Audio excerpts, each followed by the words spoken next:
This side Mrs Tanveer. और कपड़ों को मत देखना, कपड़े धुले हुए उतरे हुए अभी तो रात का टाइम है, 9 बज रहे हैं। मैं जा रही हूँ अपनी मम्मी के घर। और मैं मम्मी के घर इसलिए जा रही हूँ क्योंकि मैंने अनाबिया को वहाँ छोड़ा हुआ है, तो अब मैं जा रही हूँ क्योंकि वो थोड़ा मुझे मिस कर रही है। और हम साथ में मिशी को भी लेके जा रहे हैं। आज मिशी इसमें बंद है। आज मिशी ने मुझे बहुत परेशान करा है, कहीं मिल नहीं रही थी, इतनी मुश्किल से मुझे वहाँ पीछे से मिली है। हाँ तो मिशी मुझे प्यार करती है, तो वो ना क्यूटी पाई है। अच्छा, मिशी क्यूटी पाई नहीं प्यार करती।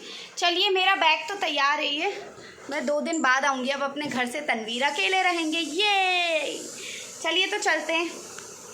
तो गाइज़, यहाँ मैं रास्ते में हूँ और कावड़, हर जगह कावड़ थे यहाँ पर।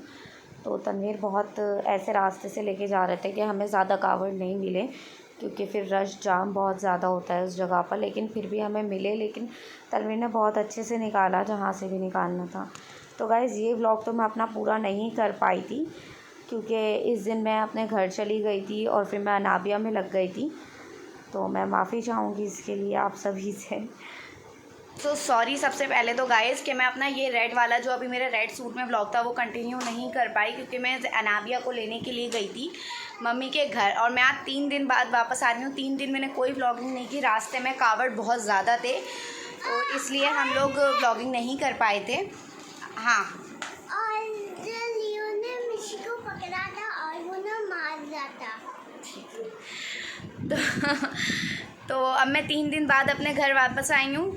तनवीर मुझे छोड़ के घर आ गए थे, तो घर का हाल आप देखो। जब आप गए थे, जब मैं गई थी यहाँ से, तो मेरा बेड बिल्कुल साफ़ था। 1 बैग लेकर गई थी वो वाला, 2-3 बैग लेकर आई हूँ। ये तो सबके ही घर का होता है। कपड़े ही ऐसे छोड़ कर गई थी, ऐसे ही मिले हुए हैं। उसके बाद मेरा पूरा घर गंदा हुआ है। तो अब मैं आई हूँ, अभी टाइम हो रहा है 6:30, लेकिन मुझे जल्दी से नमाज़ पढ़ के असर की। ये देखो किचन का हाल देखो, ऐसा किचन मैं अपने राज में तो छोड़ ही नहीं सकती। ये बहुत गंदा घर हुआ है मेरा। तो सबसे पहले मैं नमाज़ पढ़ूँगी और नमाज़ पढ़ के, ये देखो यहाँ का भी हाल कितना गंदा है। ब्लैंकेट खुला था तो खुला ही है, कहाँ कुशन सब पड़े हुए हैं। तो चलो नमाज़ पढ़ते हैं सबसे पहले। नमाज़ के बाद फिर हम अपनी रेगुलर रूटीन पे लगते हैं, सफाई शुरू करते हैं। नमाज़ पढ़ने के बाद सबसे पहले मैं किचन में आई और मैंने दूध बॉईल करने के लिए रखा, क्योंकि बच्चों को फीडर देनी थी और दूध को ठंडा भी होना होता है बॉईल होने के बाद। हर तरफ मतलब इतना गंदा किचन, तनवीर 3 दिन घर में थे, इतना गंदा किचन उन्होंने कर रखा था।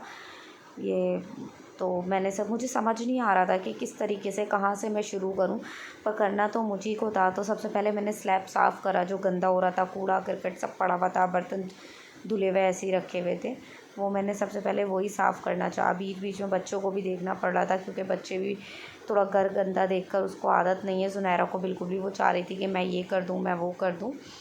तो वही सब। तो सबसे पहले मैंने ये सोचा कि अभी मुझे सालन और खाना भी बनाना था, स्लैब साफ़ कर दूँगी तो उसके बाद ही मैं कुछ काम कर सकती हूँ, क्योंकि 3 दिन बाद का ये गंदा घर था जो मेरा टारगेट था मुझे साफ़ करने का। आप यकीन मानोगे, मुझे 3 घंटे लग गए थे पूरे, मतलब 3 घंटे से भी ज़्यादा ही टाइम लग गया था, आप देखोगे अभी ये सब साफ़ करने में। लेकिन मैं अगर कल के ऊपर ये सारा काम छोड़ देती तो अगले दिन मेरा पूरा ख़राब होता, पूरे दिन की सफाई में। अगले दिन से मुझे, नेक्स्ट डे से मुझे अपना डेली रूटीन स्टार्ट करना था। तो इसलिए मैंने हिम्मत करके, बेहतरी इसी में थी कि इसी दिन रात में मैं अपना काफ़ी काम निपटा लूँ। स्लैब साफ़ करने के बाद मैंने सबसे पहले बर्तन धोए, क्योंकि बर्तनों की ज़रूरत पड़ती मुझे खाना बनाने में। तवा ववा झूठा पड़ा हुआ था सारा। तो तनवीर ने, मुझे नहीं पता मेरे पीछे ऐसा क्या करा किचन में, क्योंकि जब मैं घर से गई थी तो बिल्कुल सब घर मेरा साफ़ पड़ा हुआ था और आई थी। तो ये तो सभी की कहानी होगी मेरे ख़्याल से, जब कोई भी लेडीज़ अपने घर जाती है, मैके जाती है, तो उनके हस्बैंड इसी तरह घर बिखेरते होंगे, क्योंकि मेरी सिस्टर्स की भी यही कहानी है। जब वो घर पर आई हुई होती हैं तो फ़ोन करके पूछती हैं जाने से पहले घर साफ़ है ना। तो मुझे ऐसा लगता है ये हर घर की कहानी है, उस घर गंदा मिलना ही मिलना होता है। तो मैं सबसे पहले यहाँ पे बर्तन ही धो रही थी कि बर्तन धुल जाएंगे, फीडर्स वगैरह सब धुल जाएंगे तो मैं बच्चों को फ़ीडर दे दूँगी। सबसे पहले मुझे फीडर्स बॉयल भी करनी थी, क्योंकि 2 दिन बाद मैंने देखा था। तो बस चलिए।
गाइस बर्तन यहाँ मेरे माशाल्लाह पूरे धुल गए और मैंने हाथों हाथ बर्तन लगाए क्योंकि मुझे स्लैब साफ़ चाहिए था। घर से मैं खाना लेकर आई थी, मम्मी ने आलू कोफ्ते बनाए थे घर में, तो मैं वही लेकर आ गई थी क्योंकि मुझे पता था मैं घर जाकर घर साफ़ करूँगी तो मुझे खाना बनाने का मैं बहुत ज़्यादा आलकस भी आएगा और टेंशन भी होगी कि क्या बनाऊँ, क्योंकि तनवीर तो मुझे छोड़कर अपनी जॉब पे चले गए थे। तो मुझे बस आलू कोफ्ते बने हुए थे, घर से लेकर आई थी, तो बस मुझे रोटी डालनी थी यहाँ पर, क्योंकि वो मुझे घर में ही बनानी होती है। मैं यहाँ बाज़ार से रोटी बिल्कुल भी नहीं मंगवाती, होता ही नहीं। कभी हुआ होगा मेरे घर में बाज़ार से रोटी आती है, नहीं तो मैं खुद ही बनाती हूँ। मुझे वही अच्छा लगता है, बाज़ार की रोटी मुझसे बिल्कुल भी नहीं खाई जाती। तो बस थोड़ी बहुत यहाँ की और सफाई चल रही है, क्योंकि ये सब साफ़ करना बहुत ज़्यादा ज़रूरी होता है। आपको तो पहले ही बता चुकी हूँ, चींटियों ने बहुत परेशान कर रखा है मुझे यहाँ पर, तो उसकी वजह से ना मुझे हर तरफ से साबुन साफ़ी से हर चीज़, और जब तक सिंक अच्छे से साफ़ नहीं हो जाए ऐसा लगता ही नहीं कि किचन साफ़ है। आप खुद पूरा स्लैब अच्छे से साफ़ कर लो, सब कुछ कर लो, लेकिन जब तक ये सिंक साफ़ नहीं हो जाता ना बर्तन का, तब तक आपको ऐसा लगता है कि ज़्यादा काम नहीं हुआ है आपका। तो बस किचन पूरा निपटा कर मैं अब इधर रूम में आ गई थी कि मुझे रूम क्लीन करना था सारा। बच्चों को पहले एक तरफ बिठाया, ज़ुनैरा चाह रही थी मेरा हेल्प करना, तो मैं उन्हें भी थोड़ा सा, मैं चाहती हूँ कि ज़ुनैरा मेरी हेल्प करे, क्योंकि उसको थोड़ा ये होगा कि हाँ अगर उसने ख़ुद फैलाया तो उसे ख़ुद ही समेटना है। तो वो बास्केट लेकर आए, मुझसे बोलने लगी मम्मा मैं थक रही हूँ, मुझे नहीं करना। मैंने लेकिन उसे पटाया कि नहीं ज़ुनैरा, आपने फैलाया है, मम्मा आपके साथ करवा लेगी, लेकिन आपको ख़ुद करना है। तो ये आदत मैंने उसकी बनाई है कि आप अगर खुद फैलाओगे अपना घर, अपने टॉयज़ फैलाओगे, तो आपको खुद साफ़ रखना है, क्योंकि देखो सबका घर साफ़ रहता है। इस तरह अगर बच्चों को लेते हुए चलो तो उन्हें शुरू से ही घर साफ़ रखने की आदत होती है, नहीं तो फिर आगे चल के परेशानी होती है। तो माशाल्लाह मेरी बेटी को आदत है घर साफ़ रखने की, तो वो खुद भी बेचैन हो जाती है अगर थोड़ा सा भी घर गंदा देखती है। तो यहाँ ज़ैनू की हेल्प के साथ मेरा बहुत जल्दी से रूम साफ़ हो गया था, क्योंकि उसने जो टॉयज़ फैलाए थे वो खुद ही से साफ़ कर लिए थे।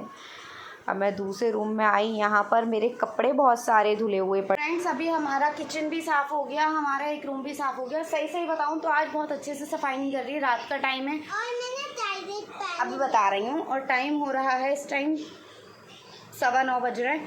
अभी नमाज़ भी पढ़नी है ईशा की, तो इसलिए उसी की हिम्मत बाकी बचा कर रख रही हूँ, जितना हो सके उतना कर रही हूँ। इधर जैनू अपनी न्यू डायरी लेकर आई हैं, दिखाइए जैनू अपनी न्यू डायरी।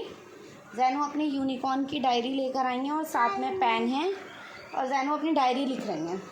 इन्होंने कहा कि मैं आप सबको दिखाऊं कि ये अपनी डायरी लिख रही हैं, इसलिए मैंने सोचा चलो वीडियो रोक कर पहले आप सबको यही दिखा देते हैं। देखो क्या लिख रही हो, दिखाओ, लाओ दिखाती हूँ आपको। क्या लिख रही हो, दिखाओ। क्या कर दिया? मैंने तो कुछ भी नहीं करा। लो ये देखो, ये तो आपने करा है, जो करा है। नहीं आपने उसे करा था। हाँ चलो ए लिख कर दिखाओ, A to Z लिख कर दिखाओ। सब कहते हैं कि जैनू को लिखना नहीं आता, ए लिख कर दिखाओ।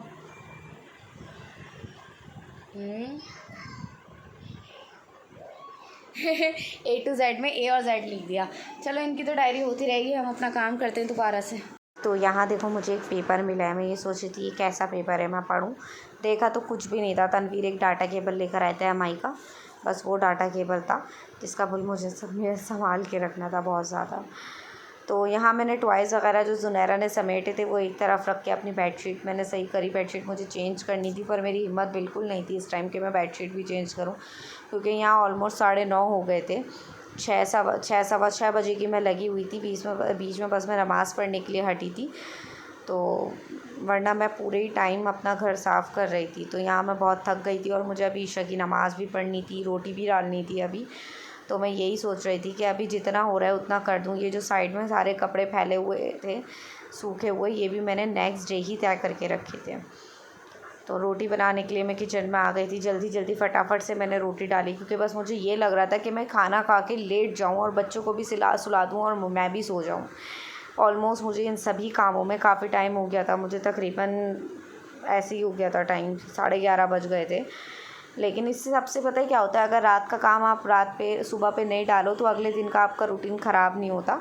आप अगले दिन फिर वैसे ही एडजस्ट कर सकते हो जैसे आपका डेली रूटीन चलता है। अगर रात के ये सारे काम आपके बिखरे हुए पड़े रहते हैं तो अगले दिन की सुबह जो है ना वो बहुत ज़्यादा आपके लिए भारी हो जाती है। तो मेरी तो सबको यही एडवाइस है कि रात के टाइम रात में अपना घर भी साफ़ छोड़ो, अपना पूरा अगर आप अच्छे से सारे काम निपटा के रखोगे तो अगले दिन आपको थोड़ा सा आसानी होगी। खैर आसानी तो नहीं होती, घर के काम तो हम लेडीज़ के कभी ख़त्म ही नहीं होते और ना ही कभी हो सकते, तो वो सब तो खैर नहीं हो सकते। आप कितना ही चालो अगले दिन आपको नया काम मिल जाएगा कुछ ना कुछ।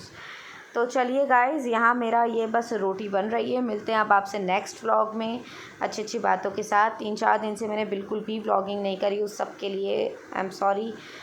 अब कल से इंशाल्लाह ताला मेरी डेली का व्लॉग आएगा जैसे आता रहता था।